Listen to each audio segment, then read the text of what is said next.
Hello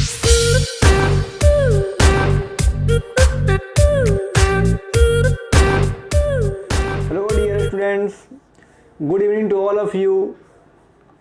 I am Pintu Share, welcomes you again in the Success Academy official channel.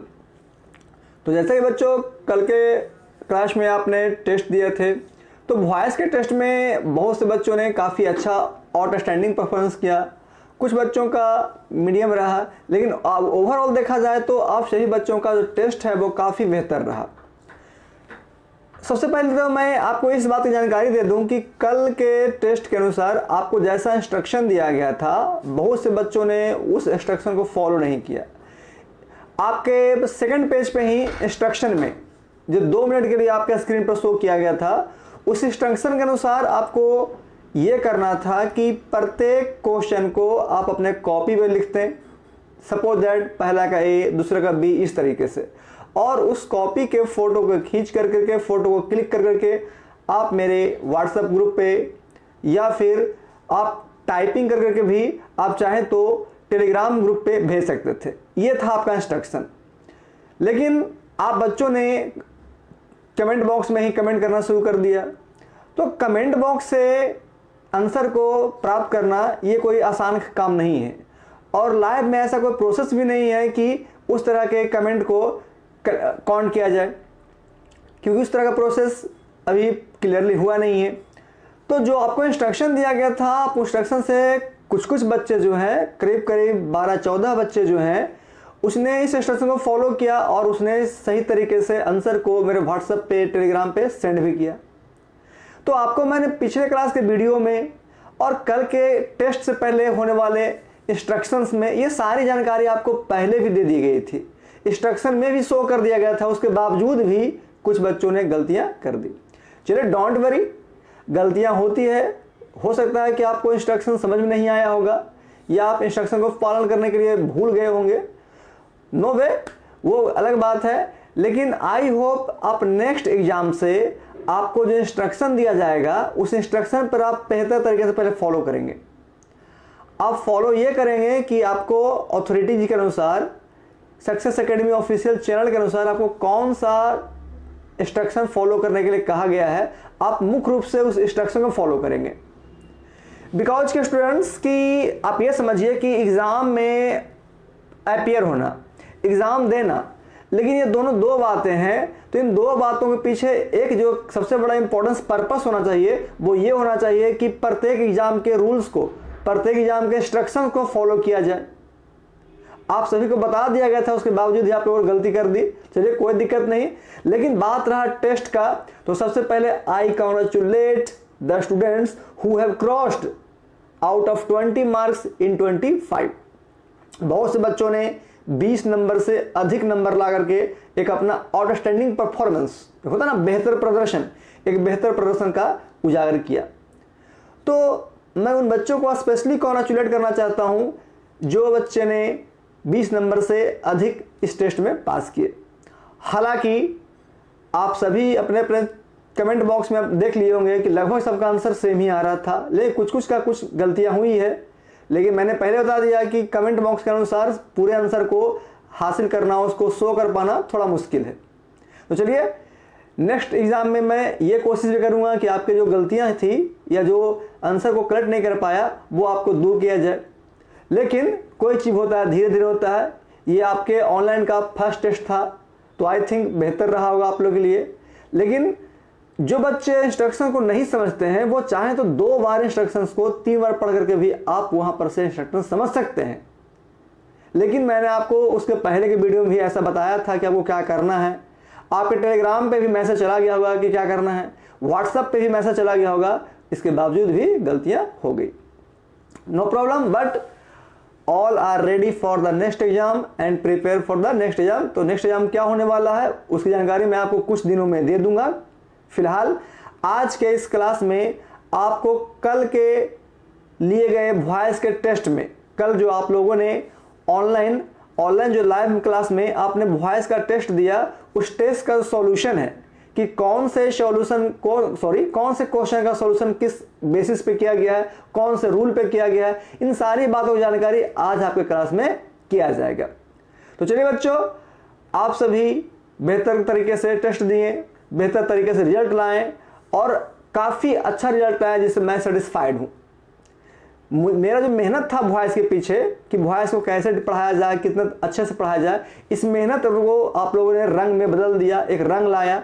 और रंग के अनुसार यह मुझे मालूम चला कि आप सभी बच्चों ने काफ़ी मेहनत से, काफ़ी समझदारी से आपने वॉइस को घर पे पढ़ा, उसे क्लियर किया और अच्छे तरीके से टेस्ट में पास भी किए। तो आइए आज के इस वीडियो में, आज के इस क्लास में आपके सभी क्वेश्चंस को एक सिस्टम से, एक बेसिक कॉन्सेप्ट के साथ आज सॉल्यूशन किया जाता है। इस सॉल्यूशन में यह देखना है कि आप कौन कौन सा सॉल्यूशन में कहाँ गलती किए थे। तो जो बच्चों ने कुछ गलतियां की थी उस गलतियों को यहाँ पर आपको समझाया जाएगा कि कौन सा क्वेश्चन किस रूल पे बना है, कौन से टेंस से बना है और कौन से कॉन्सेप्ट को, कौन सा स्ट्रक्चर को उस क्वेश्चन पे अप्लाई किया गया है। तो चलिए बच्चों, वॉइस को सीखने का आपका एक बार फिर से मौका मिल रहा है कि वॉइस में जो गलतियां की गई वो गलतियां दोबारा ना हो। उस गलती से बचने के लिए इस वीडियो को आप शुरू से अंत तक देखते रहें, शुरू से अंत तक बने रहें ताकि आपको दोबारा वॉइस को रिकवर करने का मौका मिल सके। तो चलिए यहाँ शुरू करते हैं आज का आपका क्लास, जिसमें आपको सभी क्वेश्चंस का सॉल्यूशन किया जाएगा। यह है आपका पेज नंबर 2, जहां पर मैंने आपको कुछ इंस्ट्रक्शन का फॉलो करने के लिए कहा गया था। टेस्ट में मैं आपके स्क्रीन पर नहीं था, लेकिन आपको सारा चीज़ पहले बता दिया गया था। तो चलिए मैं एक बार फिर से रिपीट यहाँ कर दूं कि आपने कौन कौन सा स्ट्रक्चर को फॉलो किया, कौन कौन सा नहीं किया। इट मीन्स कि यहाँ पर जो दिया गया इंस्ट्रक्शंस है, इन इंस्ट्रक्शंस को मैं आपको क्लियरली हिंदी करके समझा देता हूँ ताकि आप इस तरह का इंस्ट्रक्शन आपके ऑफलाइन एग्जाम हो, ऑनलाइन एग्जाम हो सकता है कि इस तरह का इंस्ट्रक्शन या इससे कुछ डिफरेंट आपको फिजिक्स वाले टॉपिक में, केमिस्ट्री में, मैथ में, बायो में, तो ऑनलाइन वाले हर एग्जाम में आपको ऐसा इंस्ट्रक्शन रहेगा। हाँ, किसी में कुछ चेंज रहेगा, किसी में कुछ और इंस्ट्रक्शन रहेगा, इंस्ट्रक्शन सब में रहता है। तो चलिए मैं अपने सब्जेक्ट के अनुसार आपको ये सिखाने की कोशिश करता हूँ कि आप कैसे किसी दूसरे एग्जाम में भी, it means physics, chemistry, math या बायो का आप अगर एग्जाम देने वाले हैं या एग्जाम हुआ है या होने वाला है, तो आप कैसे इंस्ट्रक्शंस को समझेंगे और कैसे उसे फॉलो करेंगे, उस बात को यहाँ पर मैं अपने इंस्ट्रक्शन के अनुसार समझा देता हूँ। चलिए सबसे पहला क्वेश्चन, सबसे पहला इंस्ट्रक्शन यहाँ पर देखा जाए कि जो पहला इंस्ट्रक्शन है क्या लिखा है जी, यहाँ देखें नंबर 1 में कह रहा ऑल क्वेश्चंस आर कंपलसरी, यानी सभी प्रश्नों का उत्तर अनिवार्य है, मतलब आपको सही प्रश्नों का उत्तर देना है। नंबर 2 में कह रहा है the number of questions is 25, कुल प्रश्नों की संख्या 25 है, यानी कल के आपको एग्जाम में कुल 25 प्रश्नों को उत्तर देने थे। नंबर 3 देखें आप instruction, each question has 2 marks, आपको प्रत्येक क्वेश्चन के लिए 2 मार्क्स प्रोवाइड किए गए थे। इट मीन्स कि 25 इंटू 2 इक्वल टू 50, यानी 25 क्वेश्चन के लिए 50 मार्क्स। नंबर 4 में देखें instruction, you have only 60 seconds for each question to solve, आपको प्रत्येक क्वेश्चन को सोल्व करने के लिए मात्र 60 सेकेंड, इट मीन्स कि आपको एक क्वेश्चन पर 1 मिनट का समय दिया गया था। नंबर अगला देखें इंस्ट्रक्शन, नो नेगेटिव मार्क्स, फिलहाल आपको किसी तरह का कोई नेगेटिव मार्क्स नहीं था। इट मीन्स कि आपको अगर गलत करते हैं कोई क्वेश्चन, कोई ऑप्शन गलत आप क्लिक करते हैं तो उसके लिए नंबर काटा नहीं जाएगा। अगला इंस्ट्रक्शन देखें, right your answer in your copy, इसी इंस्ट्रक्शन को मुख्य रूप से फॉलो करना था जिसे मैं यहाँ पर सर्कल में बंद कर रहा हूँ। नेक्स्ट टाइम बच्चे, मेरे प्यारे स्टूडेंट्स, इस इंस्ट्रक्शन को ध्यान देंगे। क्या लिखा गया, right your answer in the copy, आप अपने आंसर को कॉपी में लिखते। चलिए मानते हैं कि कमेंट बॉक्स में आपने कमेंट किया, अच्छी बात है और यही प्रोसेस होता भी है, लेकिन समस्या यहाँ पर यह है कि यहाँ पर सिर्फ आपको, मेरा प्रोसेस ये नहीं था कि आप सिर्फ कमेंट बॉक्स में आंसर दें, आपका टेस्ट खत्म हो गया। मेरा मेन मोटो यहाँ पर था कि सभी बच्चों का जो मार्कशीट होता है, मतलब ना अचीविंग मार्क्स या ऑब्टेन मार्क्स, किस बच्चे ने 25 नंबर के टेस्ट में कितना नंबर लाया, कितना अंक प्राप्त किया, उसे मैं क्लियरली यहाँ आपके स्क्रीन पर शो करता। पहले नाम, फिर मार्क्स, फिर नाम, फिर मार्क्स, मतलब आपको पूरा रिपोर्ट कार्ड बना के देता है यहाँ पर कि किस बच्चों ने कितना नंबर लाया। बट अनफॉर्चुनेटली ये मैं नहीं कर पा रहा हूँ, बस आपके गलती के कारण, क्योंकि लाइव चैट पे आपने जो चैटिंग किया वो सही किया, लेकिन आपको ये भी बोला गया था कि आप जो चैटिंग कर रहे हैं उसके अलावा आप कॉपी पे आंसर लिखें और उस आंसर को भेजें ताकि आप उसे रिकवर कर सके और मैं आपको स्क्रीन पे एक रिजल्ट के रूप में शो कर सकूं। चलिए, गलती हो गई, कोई दिक्कत नहीं, आपको पहला एग्जाम था, लेकिन नेक्स्ट टाइम आप ध्यान देंगे, जैसा इंस्ट्रक्शन दिया जाएगा आप वैसा फॉलो करेंगे। तो यहाँ क्या होगा कि right your answer in the copy, आपको सभी आंसर को कॉपी पे लिखना था। जैसा आप लेते हैं ना एग्जाम में, पहला का ए, दूसरा का बी, तीसरा का सी, इस तरीके से ऐसे लिखना था कॉपी पे। बाकी कमेंट बॉक्स में आप कर रहे थे, अच्छी बात है। आइए नंबर अगला instruction, check your answer on the last page. इसी कारण आपको एग्जाम के सबसे अंत में प्रत्येक आंसर का ऑप्शन दिया गया था, ताकि आप अपने मन से आंसर बनाएं और जो मैंने आंसर यहाँ पर दिया था, जो कहता ना आंसर की, उसको आप मिला लेते, उसके बाद आप मेरे पास भेजते, या कम से कम इतना लिख के भेजते प्रत्येक स्टूडेंट कि हाँ सर मेरे को 25 में इतना आया, मेरे को 25 में इतना आया, इस तरीके से। एक लास्ट देखिए, लास्ट है आपका इंस्ट्रक्शन कि सबमिट योर आंसर। ये भी आपके लिए काफ़ी वीवीआई था इंस्ट्रक्शन, जिसे आप लोगों ने इग्नोर कर दिया बाई मिस्टेक, जिसे मैं यहाँ पर सर्कल में फिर से बंद कर रहा हूँ। करा submit your answer in the comment box just after complete this test. क्या क्या क्या, submit your answer in the comment box just after complete this test. इस टेस्ट के कंप्लीट होने के बाद आप क्या करेंगे कि अपने आंसर को कमेंट बॉक्स में सबमिट करेंगे, मतलब कमेंट बॉक्स में भेजेंगे, या फिर टेलीग्राम पर भी भेज सकते थे या व्हाट्सएप पे भी। तो कुछ बच्चों ने ऐसा किया कि व्हाट्सएप ग्रुप पे भी भेजे, कुछ स्टूडेंट ने टेलीग्राम पे ग्रुप में भेजे। तो चलिए, आई होप कि all students are very doing well in the test. तो चलिए, आपसे जो उम्मीदें हैं आप उस उम्मीद पर आप खरे उतरे, इसके लिए मैं आपको फिर से कॉन्ग्रेचुलेट करता हूं।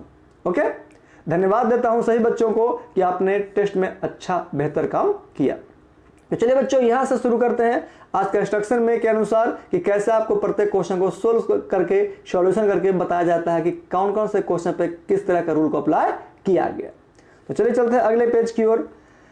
यहां देखिए, यहां पर एक छोटा सा आपको कोटेशन दिया गया था संस्कृत का एक श्लोक, जिसको हिंदी के अनुसार भी मैंने यहां पर लिख दिया है कि सुख की इच्छा रखने वाले, ठीक है, सुख की इच्छा रखने वाले को विद्या की आशा छोड़नी चाहिए। इट मीन्स कि विद्यार्थी का जो जीवन होता है वो कष्टकारक होता है, कष्टमय होता है। अर्थात जो विद्यार्थी सुख चाहते हैं उसे कष्ट झेलना पड़ता है, और जो विद्यार्थी कष्ट छोड़ते हैं उसे पढ़ाई छोड़नी पड़ती है। तो इस तरीके के पैटर्न आपको समझाया गया था। और क्या करा कि और विद्यार्थी को सुख की, यानी जो विद्यार्थी होते हैं, अच्छे विद्यार्थी होते हैं, जिन्हें कुछ नॉलेज चाहिए, पढ़ना चाहिए, उन्हें सुख को त्यागना चाहिए, और जो विद्यार्थी सुख को त्यागते नहीं है उन्हें विद्या त्याग देती है। तो चलिए, इस तरह का आपको कोटेशन पहले से कुछ पता है, लेकिन मैंने यहाँ पर आपके नॉलेज को अच्छा बनाने के लिए एक यहाँ पर छोटा सा संस्कृत का कोटेशन दे दिया था। चलिए यहाँ शुरू करते हैं अब अगले पेज की ओर। यह है आपका क्वेश्चन नंबर फर्स्ट। आपको थ्योरी में पढ़ाया गया था कि एक्टिव से पैसिव हो या पैसिव से एक्टिव हो। हालांकि कुछ क्वेश्चन, बहुत कम क्वेश्चन आपको पैसिव से एक्टिव भी है, लेकिन मुख्य रूप से आपको एक्टिव से पैसिव है। तो आपको एक्टिव से पैसिव में सबसे पहले यह करना होता है कि आप क्वेश्चन को यह देखें कि क्वेश्चन किस रूल पर डिपेंडेड है। इसके लिए मैंने आपको दो तरीके बताए थे, आपको आई थिंक याद होगा। तो पहला तरीका था आपका बाय द लॉन्ग प्रोसेस, और दूसरा तरीका था by the short process, it means short tricks. आप दोनों अप्लाई करके देख सकते हैं, आपका आंसर सेम आएगा। तो चलिए कैसे, तो डायरेक्टली मैं आपको शॉर्ट ट्रिक्स समझाता हूं कि कैसे एग्जाम में कम समय में लॉन्ग ट्रिक्स आप अपने घर पे बनाने के लिए, छोटे भाई बहन को पढ़ाने के लिए अप्लाई करिए, ज़्यादा बेहतर रहेगा। लेकिन एग्जाम का फंडा ये है मेरे स्टूडेंट्स कि एग्जाम में आपको कम समय में एक्यूरेसी के साथ, यानी समय कम और सही सही बनाना होता है। यह है एग्जाम का मेन फंडा, मेन मोटो। इस मोटो के साथ आप यहाँ आज सीखें कि कैसे किसी क्वेश्चन को कम समय में और सही तरीके से बनाया जाता है। चलिए, ऑप्शन आपके पास 4 हैं, ए बी सी डी। कौन सा ऑप्शन सही है यह कहना बहुत मुश्किल है तब तक जब तक कि आप क्वेश्चन को पकड़ नहीं लेते हैं कि वो किस रूल पर डिपेंडेंट है, तब तक। तो चलिए, कैसे क्वेश्चन को पकड़ना है या कैसे समझना है क्वेश्चन को कि कौन से टॉपिक पर दिया गया है, उसके लिए मैं आपको थोड़ा सा पर समझा दूं। देखिए, सबसे पहले करा ही एक्सेप्ट्स। डायरेक्टली आप आइए ट्रिक पर, लॉन्ग रूल है ना, लॉन्ग मेथड्स को छोड़े, डायरेक्टली ट्रिक पर आइए। यहां देख रहे हैं एक्सेप्ट्स। एक्सेप्ट्स जो आपका दिया गया है, ये कौन सा रूप है जी? ये आपका V5 है। और मैंने बताया था कि V5 के लिए आपके पास 3 ऑप्शन है, या तो इज या एम या फिर आर। डायरेक्टली देखिए आप ऑप्शन क्या देख रहे हैं कि इज एम आर, तो ऑप्शन आपका ए खत्म क्योंकि हैज बीन है। तो चलिए सबसे पहले मैं समझा दूं कि ऑप्शन ए आपका खत्म हो गया, तो ऑप्शन डी भी आपका खत्म हो गया। तो बचा कौन आपका, बी और सी, क्योंकि V5 के लिए आपका इज एम आर लगता है। ओके, तो V5 के लिए आपको लगता है क्या जी, इज एम आर। तो इज एम आर के लिए आप देखिए 2 ऑप्शन है, ऑप्शन बी और ऑप्शन सी। लेकिन सही कौन सा होगा, तो आप देखें क्वेश्चन के सब्जेक्ट को, तो ही था, तो ही के अनुसार क्या था, एक्सेप्ट्स। अब देख रहे हैं कि पिछला पार्ट क्या है जी, गुड न्यूज, वो कहां चला गया, आगे। तो गुड न्यूज देखने में लग रहा है प्लुरल, क्योंकि न्यूज का मीनिंग क्या होता है, NWS, एस की वजह से देखने में लगता है प्लुरल, लेकिन न्यूज हमेशा प्रयोग किया जाता है एक सिंगुलर के तरीके से, एक सिंगुलर के रूप में। तो क्या आता है सिंगुलर के लिए, इज। तो ऑप्शन क्या देख रहे हैं, इस तरीके से यहां पर जो आर दिया गया है ऑप्शन नंबर बी में, ये भी क्या हो गया आपका गलत। तो सही आंसर क्या हो गया आपका सी। जो बच्चे कल टेस्ट नहीं दे पाए थे वो स्टूडेंट्स भी आज अपने आंसर शीट को यहाँ पर मिला लें और सीख लें कि कैसे किसी क्वेश्चन को कम समय में बनाया जाता है। ओके, आइए यहां से देखते हैं क्वेश्चन नंबर 2 की ओर।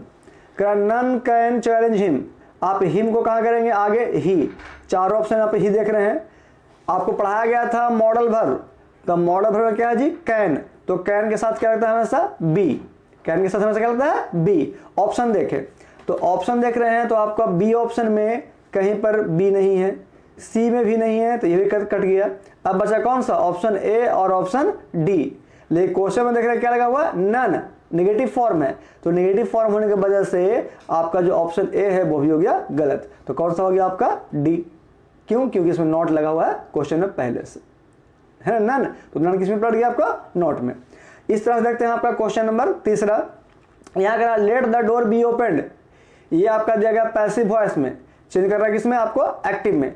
आपको पढ़ाया गया था इंपरेटिव सेंटेंस, ठीक ना। इंपरेटिव में बताया गया था 6 अलग अलग रूल्स। उसमें बताया गया था कि अगर कोई सेंटेंस का स्टार्टिंग लेट से कर दिया जाए और लेट के बाद ऑब्जेक्ट रहे तो बनता क्या है, वो बनता है V1 प्लस ऑब्जेक्ट से। V1 प्लस ऑब्जेक्ट से बनता है। तो देखिए तो V1 प्लस ऑब्जेक्ट, तो यहां देख रहे हैं पहला ऑप्शन देखिए कि V1 तो है लेकिन ऑब्जेक्ट के पहले बी लगा दिया गया है, तो ये क्या हो गया आपका गलत। दूसरा में क्या है जी, बी से स्टार्ट किया गया है, तो क्या है बी आपका V1 हो गया। और उसमें क्या है, द डोर, लेकिन साथ में क्या लगा दिया, ओपन, तो बी द डोर ओपन, ये भी आपका क्या है, गलत है। ऑप्शन सी में आइए, ओपन द डोर, तो ओपन क्या हो गया, V1, और द डोर हो गया ऑब्जेक्ट, यानी ऑप्शन नंबर आपका सी सही, तो डी भी आपका क्या हो गया गलत। इस तरीके से आप 3 क्वेश्चन सीख लिए कि कैसे शॉर्ट ट्रिक से कम समय में बनाया जाता। और एग्जाम का मेन मोटो, मेन फंडा यही था कि आप कम समय में अधिक से अधिक क्वेश्चन को टच करें और सही टच करें।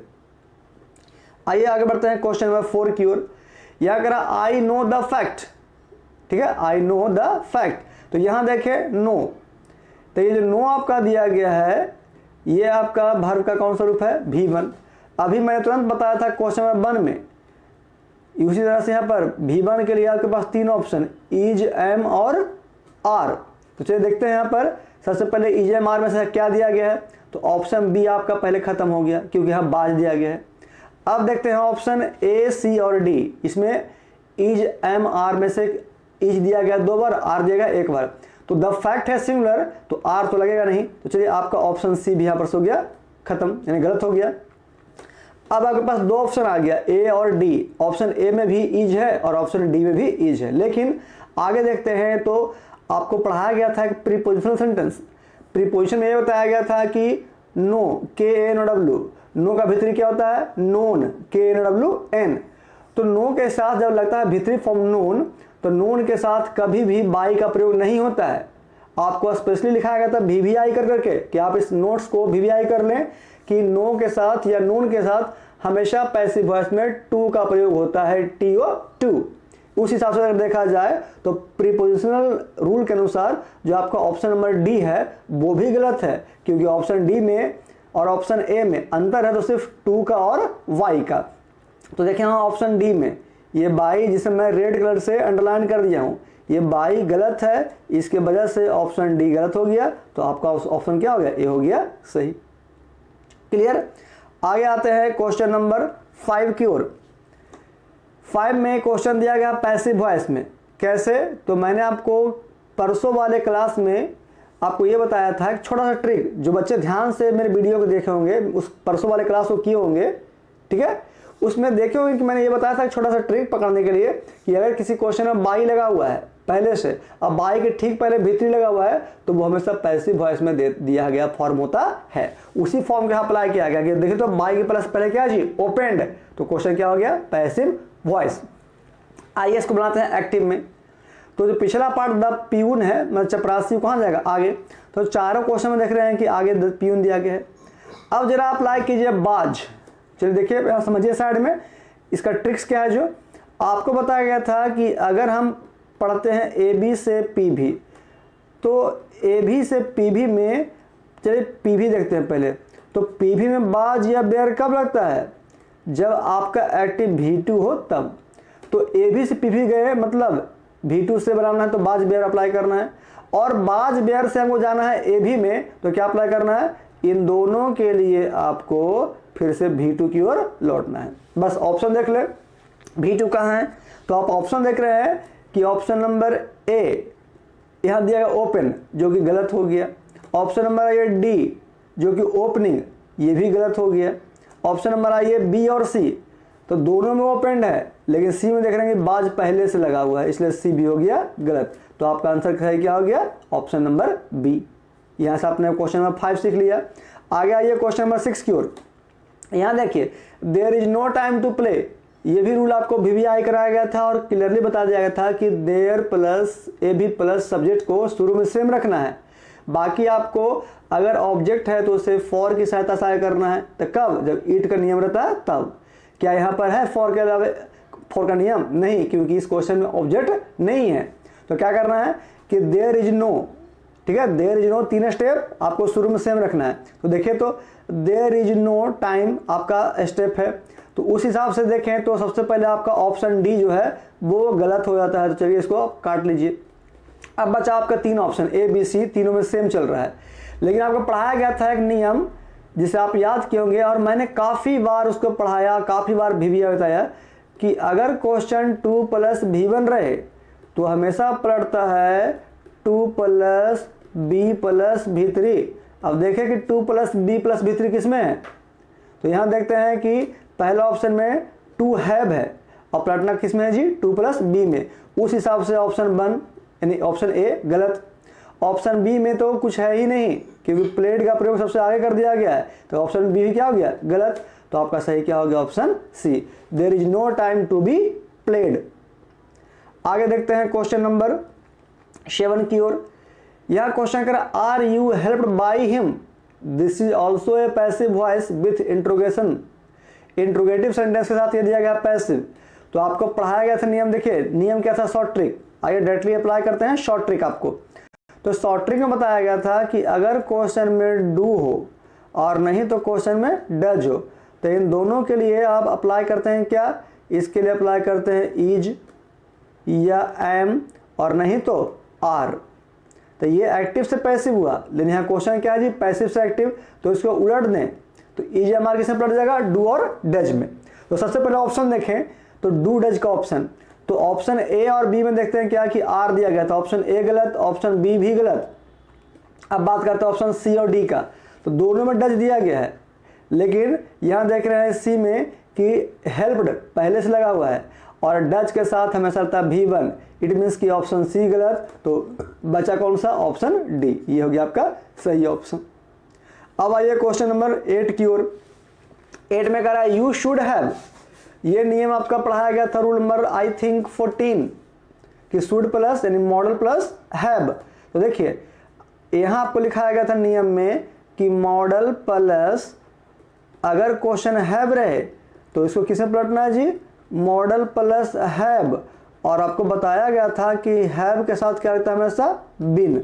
बस अब देखिए ऑप्शन में कि आपका हैव बिन कहाँ दिया गया है, तो ऑप्शन 1 में देखते हैं कि हैज है लेकिन हैव बिन नहीं है। तो चलिए ऑप्शन आपका ए हो गया गलत, यहाँ काट दीजिए। ऑप्शन आई है सी में क्या हैज बिन है, और मैंने क्या लिखा आंसर में, हैव बिन होना चाहिए, ऑप्शन सी गलत और ऑप्शन डी भी गलत। तो बच क्या गया आपका ऑप्शन बी, यानी she should have been helped by you.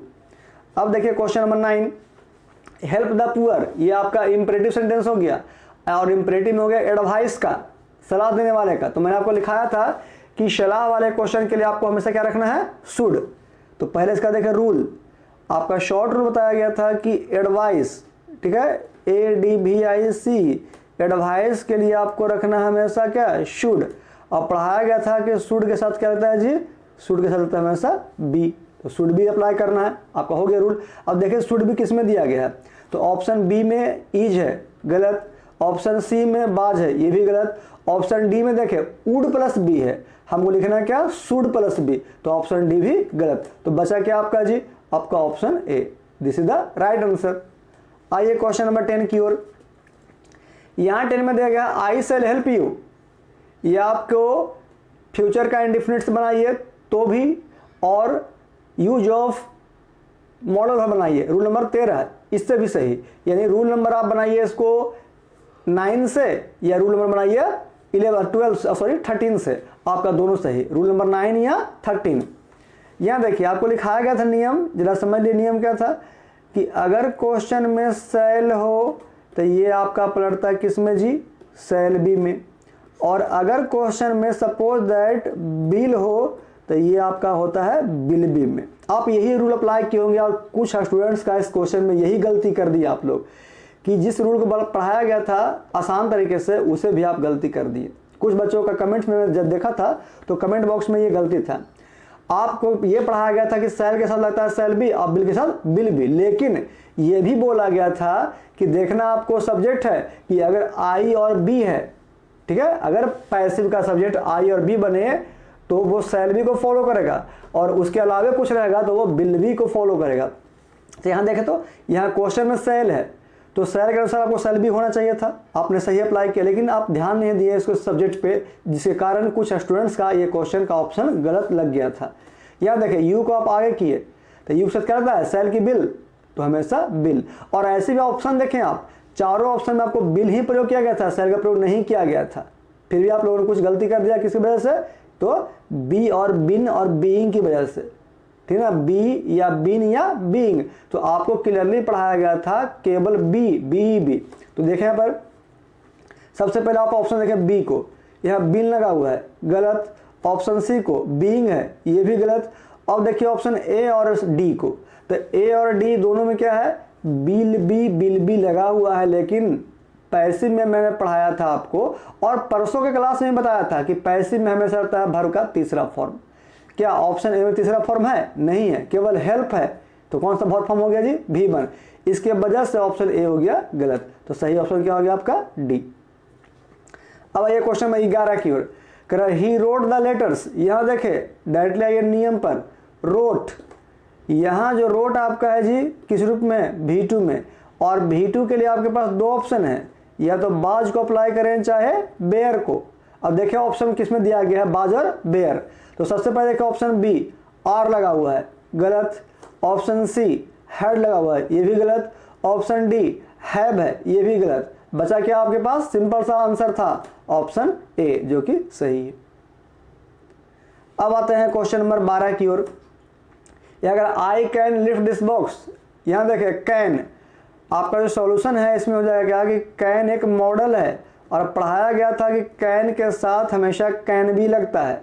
Option देख ले कि कैन भी किस में दिया गया है, जो ऑप्शन कैन भी रहेगा और प्लस भीतरी रहेगा वो आपका क्या रहेगा, वो आपका ऑप्शन सही रहेगा। तो देखिए पहला ऑप्शन कैन बीन है, BEEN, हमें चाहिए क्या, बी, तो ऑप्शन पहला गलत हो गया जी। दूसरा देखिए बी तो लगा हुआ है लेकिन वो मे कर दिया, मे बी, और क्वेश्चन में क्या है कैन, तो यहाँ पर कैन के अनुसार ये गलत। तीसरा हम देख रहे हैं कैन बी लिफ्टेड, तो कैन प्लस बी प्लस भी3, आपका तीसरा ऑप्शन सही। इट मीन्स कि चौथा भी आपका हो गया गलत। तो यहाँ से आप सीख लिया शॉर्ट तरीके से। तो आई थिंक अब तक मैंने आपको 12 क्वेश्चन का सोल्यूशन आपके सामने कर दिया विथ योर शॉर्ट ट्रिक्स। तो आप एक चीज तो अब तक ध्यान दे रहे होंगे, ये चलिए ध्यान आपको नहीं गया होगा तो मैं सिखा दूं, मैं समझा दूं कि वॉइस वाले पैटर्न में अगर आपको 4 ऑप्शन दिए गए हैं तो सबसे पहले आप दिए गए क्वेश्चन का सहायक क्रिया या मॉडल वर्ब और ऑप्शन का दिया गया सहायक क्रिया या मॉडल सबसे पहले उस पर फोकस करेंगे, क्योंकि 80% जो क्वेश्चन गलत होते हैं वो सिर्फ और सिर्फ सहायक क्रिया को चेंज करने के वजह से ही गलत होते हैं। जैसे सपोज दैट क्वेश्चन दिया गया है कैन और ऑप्शन दिया है कैन बी, कैन बीन और कैन बीइंग। तो आपको जो मेन पढ़ाया गया है रूल्स उसमें फॉलो करें कि कैन के साथ क्या होता है जी बी। तो जब कैन के साथ बी अप्लाई होता है तो क्या जरूरी है कि हम बीन वाले ऑप्शन को या बीन वाले ऑप्शन को ध्यान डालें? कोई फायदा नहीं है, वो टाइम वेस्ट है। तो इसी प्रोसेस से बचने के लिए कि समय मेरा कैसे एग्जाम में बचे, क्योंकि एग्जाम का जो मेन मोटो है वो है स्कार्सिटी ऑफ टाइम। जो बच्चों ने या जिन स्टूडेंट्स ने एग्जाम में टाइम मैनेजमेंट का प्रक्रिया सीख लिया, टाइम मैनेजमेंट समझें कि कम समय में ज़्यादा क्वेश्चन को टच करना और सही तरीके से टच करना, यही फंडा आपको, चाहे वो आपका बोर्ड एग्जाम हो, 11th का हो, 12th का हो या फिर कंपटीशन का हो, आप इस फंडे को हमेशा याद रखेंगे। और इसी फंडे के अनुसार आपको मेरे साथ बना रहना होगा ताकि आपको हर टेस्ट में ये फंडा अप्लाई करना हो। इसी मोटो को अप्लाई करें ताकि आपका हर एग्जाम, फ्यूचर में आने वाला कंपटीशन एग्जाम भी आपको बेहतर हो सके। तो इसी तरीके का आप फंडा यूज कीजिए कि मेन चीज फोकस कीजिए कि मेन गलती कहाँ हो सकता है। गलती क्या है ये मत देखिए, गलती क्यों किया गया है और किस रूप में किया गया उसे पकड़िए। तो थोड़ा डिफरेंट सोचिए, आपका ऑप्शन जल्दी मिलेगा और सही मिलेगा। तो आई थिंक इस प्रोसेस को आप अप्लाई करना सीखेंगे। आगे देखते हैं क्वेश्चन नंबर 13 की ओर। यहां कह रहा है द टीचर बाज टू टीच। मैं हर बार आपको बोला था कि आप प्रत्येक क्वेश्चन के पैटर्न को देखें कि कौन से रूल से अप्लाई किया गया है। तो यहां देख रहे हैं कि क्या दिया गया जी, तो यहां देख रहे हैं, देखिए सॉल्यूशन में क्या है कि दिया गया क्वेश्चन क्या है, टू टीच। अभी जस्ट मैंने आपको पढ़ाया था इन्फिनेटिव, उसमें बताया गया था कि टू टीच क्या है जी, तो 2 + V1 का स्ट्रक्चर है। और आपको पैसिव में बताया गया था कि 2 के साथ लगता है B और जो V1 है वो पड़ता है V3 में। बस बन गया आंसर। बताइए तो कितना देर लगा? मुश्किल से 5 सेकंड, 6 सेकंड या हाईएस्ट 10 सेकंड। तो ये प्रोसेस आप भी सीख सकते हैं। बस जैसा मैं आपको सिखाता हूं, जिस ट्रिक को अप्लाई करने बोलता हूं, उसे आप मेन फोकस करें, उस पर मेन कंसंट्रेशन करें। तो देखिए आप भी मेरी तरह फटाफट आंसर देंगे और बिल्कुल सही आंसर देंगे। तो कैसे अप्लाई किए हम? तो मैंने बस यही देखा कि क्वेश्चन में क्या दिया गया है, तो क्या दिया था, टू टीच। तो तुरंत दिमाग मेरा काम करेगा क्या कि to teach is a infinitive, मतलब 2 + V1। और 2 के साथ हमेशा क्या रहता है पैसिव वॉइस में जी, बी। ऑप्शन देख ले, क्या पहला ऑप्शन में कहीं पर 2B है? नहीं है। चलिए आपका ऑप्शन ए जो है वो आपका क्या हो गया, गलत। ऑप्शन बी आइए, कह रहा है 2B है। चलिए ऑप्शन देख लीजिए पहले और आगे। तो यहाँ पर ऑप्शन बी क्या है आपका, वेयर, और बी के साथ बाज के अनुसार यहाँ रहता है बेयर, यानी पास्ट के अनुसार। तो आगे बढ़ने की जरूरत ही नहीं है क्योंकि ऑलरेडी बेयर लग गया बी के अनुसार, पास्ट टेंस, और 2B + V3 भी लगा हुआ है, यानी बिल्कुल सही है। तो चलिए आपका ऑप्शन आंसर हो गया सही यहीं पर, ऑप्शन बी। यानी आगे हमें ऑप्शन सी, डी देखने की जरूरत नहीं है। फिर भी अगर जिन बच्चों को सॉल्यूशन में सीखना है तो देखिए बी के साथ आर लगता है, लेकिन वो प्रेजेंट टेंस के लिए। क्या है, प्रेजेंट टेंस क्वेश्चन है? नहीं है, क्वेश्चन है पास्ट टेंस। ऑप्शन सी गलत। ऑप्शन डी में आइए, बी के साथ पास्ट के लिए बेयर तो लगाया है लेकिन 2B को हटा दिया गया है, तो ऑप्शन डी भी गलत। यही प्रोसेस आपको अप्लाई कीजिएगा, यानी जस्ट लाइक आप अपने माइंड में कंक्लूजन कीजिए, एक डिस्कशन कीजिए अपने आप से कि कौन सा क्वेश्चन का रूल क्या है और उस रूल का आंसर क्या होता है। डायरेक्टली ऑप्शन आपको मिल जाएगा, आपको बहुत सारा ऑप्शन पढ़ने की जरूरत नहीं पड़ेगी। तो एग्जाम में बच्चे 2 तरह से क्वेश्चन सोल्व करते हैं। कुछ बच्चे डायरेक्टली रूल अप्लाई करते हैं, जैसा कि टीचर के द्वारा हर विषय में आपको पढ़ाया जाता है, और कुछ बच्चे ऐसे होते हैं जो ऑप्शन में ढूंढते हैं कि किस तरह का ऑप्शन टैली करता है। तो आई थिंक आप ऑप्शन ढूंढने से बेहतर है कि डायरेक्टली रूल अप्लाई कीजिए, आपको कम समय में बेहतर आंसर आ जाएगा। ठीक है, आगे बढ़ते हैं क्वेश्चन नंबर 14 की ओर। यहाँ do this work, it is also an imperative sentence, do + V1, यानी V1 + ऑब्जेक्ट। तो यहां दिया गया V1 + ऑब्जेक्ट। तो आपको पढ़ाया गया था कि डू दिस वर्क एक ऑर्डर है, आदेश वाला वाक्य है। तो आदेश वाला वाक्य में क्या करते हैं जी कि स्टार्टिंग करते हैं लेट से। बस देख लिया ऑप्शन, लेट कहाँ कहाँ है। तो सबसे पहले देखते हैं कि option B, sorry option A देखिए कि इसमें लेट नहीं है, इसलिए गलत। ऑप्शन डी में भी लेट नहीं है, इसलिए ये भी गलत। बचा क्या, ऑप्शन बी और सी। तो बी सी में क्या देखते हैं कि हमें चाहिए बी। क्या ऑप्शन सी में बी है? नहीं है, तो ये हो गया गलत। तो सही क्या हो गया आपका option B, let this work be done, ये आपका हो गया इंपरेटिव। आइए नंबर 15, करा he told me a story, ये आपका डबल ऑब्जेक्ट का सेंटेंस है। तो डबल ऑब्जेक्ट में आपको लिखाया गया था कि जो होता है व्यक्ति या वस्तु वाला यानी डायरेक्ट ऑब्जेक्ट, उसको आगे करना बेहतर रहता है। तो यहाँ पर ए स्टोरी को हम आगे कर दिए, क्लियर। तो चारों ऑप्शन आप क्या देख रहे हैं कि ए स्टोरी आगे है, लेकिन टेंस कौन सा है जी, टोल्ड। तो टोल्ड कौन सा टेंस है, पास्ट। तो पास्ट के लिए क्या होता है, V2 के लिए आपको V2 के लिए मैं अभी थोड़ा देर पहले लिखा था, फिर समझ लीजिए कि V2 के लिए आपको हमेशा दो स्ट्रक्चर अप्लाई करना है, या तो बाज का और नहीं तो बेयर का। चलिए बस यहीं से पकड़ लीजिए। देखिए तो ऑप्शन बी में गलत क्योंकि इज है, ऑप्शन डी में ई भी इज है, गलत। अब बच गया क्या, ऑप्शन ए और सी। तो ऑप्शन ए सी में कैसे को फाइनली चुनना है, तो फाइनली देखने के लिए आप देखें कि आप ऑप्शन देख रहे हैं कि a story was told me by him. Option C देख रहे हैं story was told him by me. तो यहाँ देख रहे हैं कि बाय मी तो होगा नहीं क्योंकि कभी इस तरह का पैटर्न होता है नहीं। तो देखिए दोनों स्ट्रक्चर बहुत क्लोजली है, बी और सी में, सॉरी ए और सी में ये चुन पाना बहुत क्लोजली है, बहुत मुश्किल है कि कौन सा आंसर सही होगा।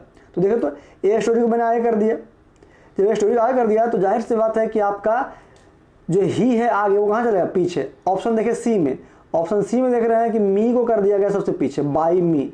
क्या मी यहाँ पर ऑब्जेक्ट होगा, नहीं होगा। इसके वजह से क्या हो गया, आपका ऑप्शन सी हो गया गलत। तो ऑप्शन ए क्या हो गया जी, आपका बिल्कुल सही आंसर हो गया। तो आप क्या करेंगे, ऑप्शन ए पर टिक मार देंगे या क्लिक करेंगे। आइए क्वेश्चन नंबर 16 की ओर। कर आई सेटिस्फाइड एवरीबॉडी, ये आपका प्रीपोजिशनल सेंटेंस का वाक्य है। आपका एवरीबॉडी चल गया सबसे आगे, क्लियर, नो प्रॉब्लम। सेटिस्फाइड जो आपका V2 है, V2 के लिए बाज या बेयर। तो एवरीबॉडी एक सिंगुलर है तो बाज की बेयर, तो हमेशा रहता है बाज। तो डायरेक्टली आप आइए ना ऑप्शन नंबर डी पर, बस इतने से पकड़ लीजिए, डी आपका हो गया सही। उसके अलावा ऑप्शन सी, बी और ए सब गलत। तो डायरेक्टली आप चाहें तो ऑप्शन से भी बना सकते हैं कुछ कुछ क्वेश्चन को, लेकिन आपको रूल्स अप्लाई करना बेहतर होगा। आइए अब 17 नंबर क्वेश्चन में, हु रोड द रामायणा, इस पैटर्न को भी आपको काफी वीवीआई कराया गया था और मोस्ट वीवीआई कराया गया था। क्यों, क्योंकि ये क्वेश्चन बहुत बार एग्जाम में पूछा जा चुका है और अभी भी पूछा जाता है। तो ऐसे क्वेश्चन के आपके पास दो ऑप्शन है, या तो बाई हुम आगे या बाई पीछे। तो यहाँ पर देखते हैं सबसे पहले कि किसी भी ऑप्शन में बाई पीछे नहीं है, मीन्स कि बाई हुम से बनाया गया है। तो चलिए देखते हैं कि बाई हुम से कैसे कैसे बनाया गया। तो देखते हैं कि यहाँ देखिए, इसका पहले रूल समझ लीजिए कि अगर क्वेश्चन का स्टार्टिंग हु से रहे तो दो ऑप्शन, पहला ऑप्शन आपको बनाना है किससे, बाई हुम से, और दूसरा बनाना है कि अगर शुरू में हु है तो पीछे क्या लगेगा, बाई। इसी रूल से आपको पढ़ाया गया था नियम में भी।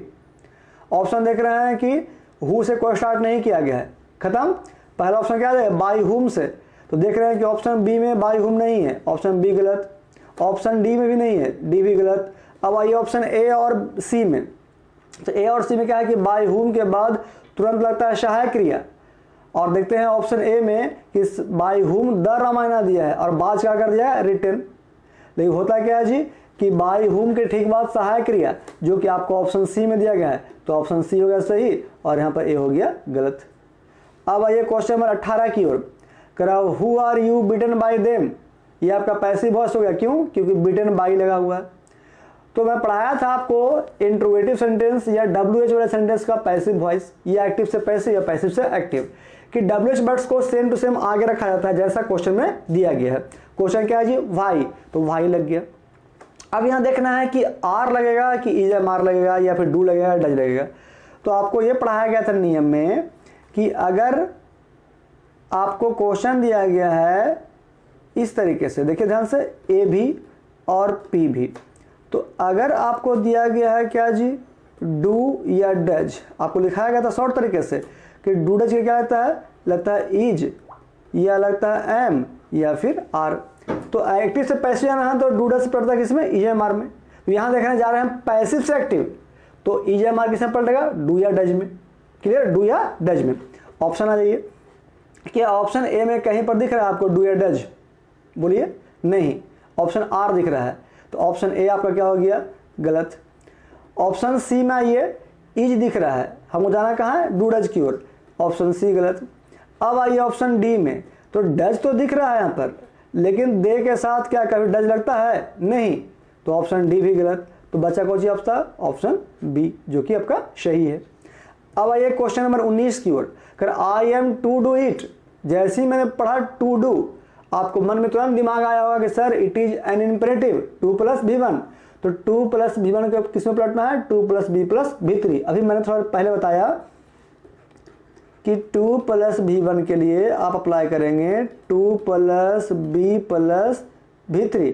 अब देखिए कि किस ऑप्शन में दिया गया है। तो पहला ऑप्शन देखते हैं क्या? आई ईट एम, क्या ईट के साथ कभी एम लगता है? नहीं, चलिए यहाँ पर गलत। दूसरा में ये टू डन, मैंने क्या पढ़ाया कि 2 के बाद बी चाहिए पैसिव वॉइस में, क्या बी है? नहीं है। ऑप्शन नंबर बी को यहाँ पर आप गलत कीजिए। ऑप्शन सी देखिए it is to be done, तो यहाँ देख रहे हैं क्या है? बिल्कुल सही, आपका ये सही हो गया। और डी गलत इसलिए हो गया क्योंकि डी में यहाँ पर टू बीन लिखा गया था। टू के साथ कहीं बीन का प्रयोग नहीं बल्कि बी का प्रयोग होता है, बी। 19 नंबर की क्वेश्चन आपका आसान से सोल्व हो गया। आइए 20 नंबर की ओर। यहाँ कह रहा आई वॉज बीइंग टाउट, ठीक ना, आई वॉज बीइंग टाउट। जैसे ही बीइंग बोला गया तो आपके मन में तुरंत विचार आना चाहिए कि sir it is also use with V4। तो आपको लिखाया गया था नियम में कि डायरेक्टली सीखे शॉर्ट तरीका कि लिखाया गया था V4 के लिए ही हम किसका प्रयोग करते हैं? बीइंग। डायरेक्टली बताइए ऑप्शन देखिए कि कहाँ V4 है। तो देख रहे हैं कि मेरा सिर्फ सी ही एक ऐसा ऑप्शन है जहां पर V4 का प्रयोग किया गया है। चलिए आपका ऑप्शन डायरेक्टली हो गया सी सही। इट मीन्स कि आपका ऑप्शन जो ए है वो गलत, ऑप्शन बी गलत और ऑप्शन डी भी गलत। तो डायरेक्टली शॉर्ट ट्रिक से बनाइए, आपको कम समय लगेगा और बेहतर बनेगा और सही बनेगा। तो देख रहे हैं कि आपको प्रत्येक क्वेश्चन के लिए 1 मिनट दिया गया था, लेकिन बाद में ये समय का जो टाइमिंग है आपको वो धीरे धीरे टेस्ट के अनुसार जैसा आपका परफॉर्मेंस रहेगा, आपका जैसा सा एक्यूरेसी रहेगा और रिजल्ट का परफॉर्मेंस रहेगा, उसके अनुसार आपको टाइम धीरे धीरे कम किया जाएगा ताकि आप टाइम मैनेजमेंट को जल्दी से सीख लें। आप देख रहे हैं कि मैं काफ़ी तेज़ी से, तो आप ये सोच रहे होंगे आप तो सर हैं, कुछ बच्चों के मन में से लग रहा होगा कि सर आप तो सर हैं, आप हमें पढ़ाते हैं, तो आपसे क्यों नहीं बनेगा फास्ट। तो आप भी फास्ट बनिए, आपके साथ मैं हूँ और मैं सिखाने के लिए तैयार हूँ कि कैसे आपको सक्सेस एकेडमी ऑफिशियल चैनल पे हर क्वेश्चन को एक आसान तरीके से सही और कम समय में कैसे सोल्व किया जाता है, ये बातें सिखाई जाती है। तो ये बातें आप खुद सीखें और अपने दोस्तों को भी ये मोटिवेट करें कि इस चैनल पे आपको अंग्रेजी में बुक हो, ग्रामर हो, दोनों पार्ट में काफ़ी आसान तरीके से आपको हर चीज़ का नॉलेज दिया जाता है, चाहे वो 11th हो या 12th हो या फिर कंपटीशन का हो। ओके, तो कैसे मैंने शॉर्ट ट्रिक अप्लाई किया ये आप देख रहे होंगे। अब तक आपको 20 क्वेश्चन को मैंने सोल्यूशन कर दिया। हाँ, अभी आप देख रहे होंगे भाई समय ज़्यादा लग रहा हो, तो समय आप ये मत काउंट कीजिए कि मैं जो बोल रहा हूँ उसका समय या मैं आप समझा रहा हूँ उसका समय। डायरेक्टली देखिए कि आंसर कितना देर में बन रहा है। तो आप देख रहे होंगे कि हर क्वेश्चन के लिए मैक्सिमम 10 सेकंड काफ़ी है। तो 10 सेकंड काफ़ी इसलिए लग रहा है ना क्योंकि मैं आपको समझाता हूँ कि कौन सा ऑप्शन चुनना है। जब हम लोग को बनाना होता है तो और कम समय लगता है। तो ये चीज़ आप सीखिए कि कितना कम समय लगे, और वही चीज़ मैं आपको सिखा रहा हूँ शॉर्ट ट्रिक से कि डायरेक्टली आप रूल अप्लाई करें कि कौन सा रूल का क्वेश्चन है, इसका क्या आंसर होता है। This is the solid method to solve your answer within few seconds.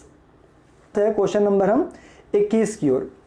21 में क्वेश्चन दिया गया है कि it is time to take exercise. ये आपका दिया गया रूल है ईट वाले नियम से। इसमें बताया गया था आपको कि ईट प्लस एवी प्लस नाउन आपको 3 फॉर्मेट को सेम टू सेम क्वेश्चन के जैसा ही रखना है जैसा क्वेश्चन में दिया गया है। तो देखिए, तो आपको यहाँ पर दिया गया है 4 ऑप्शन। चारों ऑप्शन में क्या देख रहे हैं कि इट इज टाइम दिया गया है। इट मीन्स कि यहाँ पर चारों अभी आपके पास थोड़ा सस्पेंस दे रहा है। लेकिन कंफर्म करने के लिए आपको मैं बता दूं कि आपको बताया गया था कि अगर सेंटेंस के लास्ट में, तो ईट वाले में और देयर वाले में अंतर क्या है? अंतर यह है कि ईट वाले में ऑब्जेक्ट रहता है, देयर में ऑब्जेक्ट नहीं रहता है। तो हम बताए थे सॉल्यूशन में नियम में आपको कि जो दिया गया ऑब्जेक्ट है इसे आगे करने के लिए क्या करते हैं, लगाते हैं फॉर की सहायता से। तो क्या होता है जी, फॉर प्लस ऑब्जेक्ट। तो यहाँ देखिए फॉर प्लस ऑब्जेक्ट किस में है, ठीक है। तो फॉर प्लस ऑब्जेक्ट नहीं देखना है, तो यहाँ देख रहे हैं क्या कि आपका जो ऑप्शन नंबर सी है और डी है, दोनों में फॉर प्लस ऑब्जेक्ट है। तो चलिए पहले आपका जो ऑप्शन नंबर फिर से वापस आइए। यहाँ देख रहे हैं कि आपका जो ऑप्शन दिया गया यहाँ पर ए गलत बी गलत, तो आपका क्या होगा जी, शी में है टू बीन और लगता है क्या है टू बी। तो यहाँ देखते हैं क्या है, आपका ऑप्शन हो जाएगा टू बी के अनुसार ऑप्शन नंबर डी। अब यहाँ से आते हैं क्वेश्चन नंबर 22 की ओर। 22 में क्वेश्चन है नो बडी हेल्प्स यू। यहाँ देख रहे हैं हेल्प्स, चलिए ध्यान दीजिए, ये जो आपका हेल्प्स है वो कौन सा रूप है, V5 है। और मैंने सिखाया था V5 के लिए आपको इज या एम या फिर आर। तो देखिएगा यू के साथ क्या रहता है हमेशा, यू के साथ हमेशा आर। तो यहाँ देखिए आपका जो ऑप्शन नंबर बी गलत और डी गलत। अब बच गया ऑप्शन ए और सी। तो ए और सी में क्या देखते हैं, क्वेश्चन क्या है, नोबडी। तो नोबडी क्या मतलब है, नोबडी का प्रयोग ऑब्जेक्ट में नहीं होता है, लेकिन नेगेटिव होने की वजह से नॉट का प्रयोग होता है। तो बच गया क्या, ऑप्शन ए भी गलत। क्यों, क्योंकि पीछे में था बाय नोबडी। इसी का क्या हो गया, इसी कारण क्या हो गया आपका आंसर शी। आइए बढ़ते हैं क्वेश्चन नंबर 23 की ओर। 23 में कह रहा है कि Rahul had broken the glass. ये क्वेश्चन आपका हो गया पास्ट के परफेक्ट का। तो देखिए आपका ऐसा शॉर्ट ट्रिक क्या है, आपको शॉर्ट ट्रिक में लिखाया गया था कि अगर क्वेश्चन में हैड हो तो इसका जो आंसर है वो आपको फॉलो करना होता है क्या, हैड प्लस बिन। अब देखिए हैड बिन किस में है, तो सबसे पहले देखते हैं कि ऑप्शन सी में गलत और ऑप्शन डी गलत। क्यों, क्योंकि सी में आपका हैड बी और डी में हैज बी। अब आइए ऑप्शन ए और बी। तो ऑप्शन ए भी देखते हैं क्या है जी, ऑप्शन ए में है आपका हैड बिन जो सही, ऑप्शन बी गलत। क्यों, क्योंकि यहां पर दिया गया हैज बिन। तो हैड के साथ हैड बिन, इसलिए आपका ऑप्शन ए सही। अब आते हैं क्वेश्चन नंबर 24 की ओर। ही बिल हेल्प मी। ऐसा क्वेश्चन मैं पीछे भी थोड़ा पहले बताया कि बिल के लिए लगता है बिल बी और सेल के लिए सेल बी, लेकिन ये देखना होता है कि दिया गया सब्जेक्ट यानी पैसिव का नया सब्जेक्ट आपको आई बी है या कुछ और है। तो यहां देख रहे हैं क्वेश्चन क्या, कि क्वेश्चन मेरा दिया गया मी, इस मी को आई करके क्या था आई। तो आई साथ क्या लगता है हमेशा सेल, हालांकि बिल भी लगता है लेकिन उसका कंडीशन अलग है। तो यहां पर सबसे पहले देते हैं आई के साथ सेल, तो आपका ऑप्शन सी गलत, ऑप्शन डी गलत। अब आइए ऑप्शन ए और बी में, तो सेल के साथ सेल बी ना कि बिन, तो बिन के अनुसार ऑप्शन ए गलत। तो बचा क्या आपका ऑप्शन बी। अब एक लास्ट आता है आपका क्वेश्चन नंबर 25। 25 में करा ही बीट यू। ये क्वेश्चन में बहुत से स्टूडेंट ने गलती कर दिया था। तो गलती आप लोग क्या किए थे, जो मैं सोचा समझाता हूं, जरा ध्यान देंगे। यहां पर हम बात करते हैं बीट का, तो बहुत से स्टूडेंट ने क्या किया था कि बीट को मान लिया आप लोग क्या V1 और बहुत से इसको मान लेते हैं V5। लेकिन बीट में देखिए एस नहीं लगा हुआ है। ओके, बीट में क्या है, एस नहीं लगा हुआ है। अगर बीट में एस लगता तो किसको फॉलो करता, बीट्स मतलब V5 को। तो अगर हम बीट में लगाते हैं इस तरह से एस, तो V5, यहां क्या दिया गया V1। चलिए आप समझिए पर एक टेंस का स्पेशल नियम जो है पर क्वेश्चन में आपको दिया गया। ये बताइए कि अभी आप देखिए इसे क्वेश्चन नंबर 24 को, यहां देखिए तो हेल्प आपका V1 है, लेकिन यहां देखिए आप 25 में बीट, तो बीट आपका V1 भी होता है, V2 भी होता है और V3 भी होता है। तो आपको टेंस बताया गया था कि V3 के लिए हैज चाहिए, हैज हैव या हैड या बिल हैव या सेल हैव। क्या इस क्वेश्चन में कोई सहायक क्रिया है, नहीं है, इसलिए V3 यहां पर नहीं हो सकता है। अब सवाल रहा V1 का V2 का। तो बीट आपका V1 भी है, V2 भी है, लेकिन ध्यान दें कि जिस तरह से यहां पर देख रहे हैं आपकी सेल और बिल, तो सेल के साथ बिल के साथ रहता है हमेशा V1। तो यहां देख रहे हैं कि आप कि बीट जो है V1 V2 है, लेकिन अकॉर्डिंग टू टेंस ही के साथ अगर हम लगाते हैं V1 तो क्या कभी होता है ही गो, ही प्ले, नहीं होता है। तो यहां पर हम बीट को V1 नहीं बल्कि क्या मानेंगे, इसे मानेंगे हम V2 टेंस के अनुसार, क्योंकि ही के अनुसार V1 लगता नहीं है। तो यहाँ V2 क्या हो गया, बीट। तो बीट के लिए बाज मानते हैं क्या, V2। तो ऑप्शन आपका था बाज या बेयर। और यही चीज आपको यहाँ पर कुछ स्टूडेंट ने गलती कर दिया आर समझ करके। तो ऑप्शन ए देख रहे हैं, तो ऑप्शन ए क्या है जी आपका, ये गलत हो गया। क्यों, क्योंकि आर दिया गया प्रेजेंट का और क्वेश्चन दिया गया पास्ट का। वेयर, तो you were bitten by him, ये आपका जो होगा बिल्कुल सही आंसर होगा। क्यों, क्योंकि बाज और बेयर लगता है V2 के लिए। बाकी बचा ऑप्शन सी और ऑप्शन डी गलत, क्योंकि दोनों में हैड और हैव दिया गया है। तो इस तरह से देख रहे हैं बच्चों कि आप आंसर की पर आगे आते हैं, एक स्टेप और बढ़े। यहां देखा आपका आंसर की, तो ये आंसर की आपको जो मैंने सॉल्यूशन किया, तो अब जो दिया गया सॉल्यूशन है या जो आंसर की है आप मिला लें, सबका आंसर सेम आएगा। या जिन बच्चों ने कल एग्जाम नहीं दिया था वो दोबारा चाहें तो इस वीडियो को फिर से पॉज करके जब क्वेश्चन बनाना है, जो समझना है, तो आज के इस वीडियो में आपको जो सॉल्यूशन किया गया, ये सॉल्यूशन का वैसा सिंपल ट्रिक, एक शॉर्ट मेथड यूज किया गया जिससे आप भी कम समय में अच्छे सारे क्वेश्चन को डील कर सकते हैं और बिल्कुल सही कर सकते हैं। तो चलिए बच्चों, ये था आज का आपका सॉल्यूशन क्लास, जिसमें आप बच्चों ने जिसको वॉइस में जो दिक्कत हुआ होगा, कुछ क्वेश्चन गलत किए होंगे, उस क्वेश्चन को आपने फिर से कैसे बनाया जाए आपने सीख लिया। तो आई होप आज का वीडियो आपको ये पसंद पड़ा होगा कि कैसे किसी क्वेश्चन को रूल्स के अनुसार शॉर्ट ट्रिक से सॉल्यूशन किया जाता है। तो चलिए अगले क्लास में फिर मिलते हैं एक नए टॉपिक के साथ, नए थ्योरी के साथ। जब तक के लिए आपको वीडियो अगर अच्छा लगा हो